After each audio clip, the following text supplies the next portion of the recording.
was back and forth on whether it would be enough.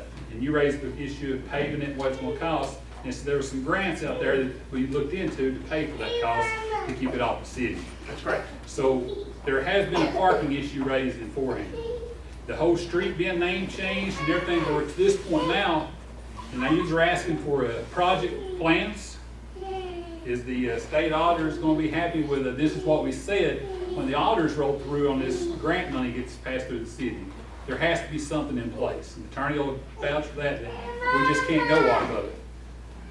The question I've got, and like I said, everybody else, I've had several people reach out in the last couple of days. I work out of town, get phone calls, and said, hey, here's stuff's going on. So today, I see they're starting to actually do a little work over there today. But there was supposed to be some issue with that drainage to be taken care of, some raising brought in that's never been done to this point. And hold on, I got the floor this time. But there's great work being put in place. We've got Bobby here to tell you, you don't build something before you take care of your problems. You take your bottlenecks out first. And if there's plans that you've got in addition that's taken on to the grading work, that stuff needs to be presented to the council. And this just, we're going to have to wait 2 weeks and 2 weeks. There's discrepancies that I don't agree with. I voted for it, and like it's been said here, and I'll go with what you said, for the kids, I'll never do nothing to hurt them. Even to my position where I'm at now, there's an opportunity given for me to help the kids, I'll be there for it. That being said, with what we're doing now, if we're getting the horse ahead of the cart, is what we're starting to do. This whole meeting here tonight with everyone here in uproar over the whole street stuff, we've got issues before this that needs to be addressed. If I sit on council tonight, my recommendation to this council would be to suspend the orders and cease funding for this project until we got something in place. Right. Now, I said I'm not against the kids, but I want to make sure they're taken care of at the end of the project. But as far as the parking being taken issued, it has been addressed at the start of this project. That is correct. We did talk briefly about the opportunity to put it there. However, as presented to the Board of Aldermen has always been to make that road one way.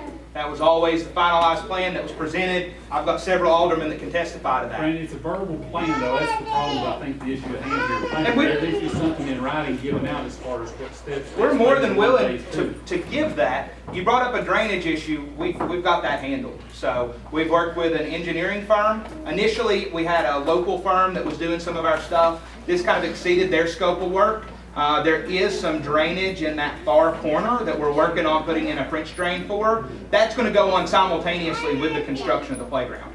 So I mean, that's stuff that has to go through with Mr. Lawson pointed out with TVA. That's part of that floodplain that has to be addressed in to make sure it's an okay with. According to your city planner or your town planner, everything's kosher. There and again, I'm going back to you've got issues in this project that need to be addressed. The drainage does need to be addressed beforehand. Before grading off road, that should have been the first thing. And you've got the silt fences and up to catch your silt bases, but to that point, like I said, Mr. Atkins can vouch for all this. There's a drainage issue there. Has to be. Mr. Atkins' son-in-law is the one doing the work. That is a main drain of this city. Literally, the main drain system of our city sets where that field sets at now. Yeah, Mr. Atkins' son-in-law is the one doing the work on this. And go ahead, Bob. And assures us that he's working with the engineer. In fact, we've got another meeting with him Wednesday to make sure the last of this is taken care of. Go ahead, Bob. Bobby Atkins, I live out here on Lake Street all my life. But I thought that would be the first thing that would be done was raise that up down there. It's just a swamp down there. And I couldn't figure out why, why things were being done the way they were done. And as far as the parking thing, I don't believe you can leave it up to a dirt contractor, just say, yeah, we need to do it. I think you need to have a detailed plan to address this issue. And a couple more things. I'm just going on record. I've got a problem with shutting that, with making that a one-way street. I think there's different options besides that. And I don't like changing that name. I'm old school. I think that ought to stay school road itself. Anyway, that's my thoughts on it. All right. Thanks, Bobby. But as far as the drainage concerned, like I said, we've got an engineer that